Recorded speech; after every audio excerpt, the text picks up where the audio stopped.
আমাদের আজকে পান তোলা হয়েছে, মানে এখানের ভাষায় যেটাকে বলে পান লুড়া হয়েছে।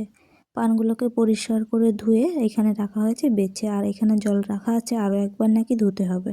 এইখানে ভালো পানগুলোকে রাখা হয়েছে, একবারে ভালো যেগুলো সেইগুলো।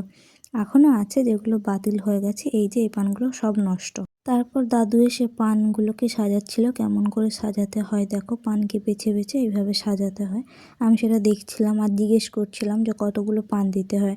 বলল 70-80টা করে পান দিতে হয়। তো আমি ঠিক জানি না, দাদু বললো এই পানগুলো ছোটো, তাই 70-80টা করে দিতে হবে। তো এরকম করেই পানগুলোকে সাজানো হচ্ছে একের পর এক করে। পানগুলোকে ভালো করে সাজিয়ে তাকে এই গামলার জলে ধুয়ে তারপর ওই সুন্দর করে ঝোড়ার মধ্যে সাজিয়ে রাখছে। দেখো গামলার জলটা কেমন নোংরা।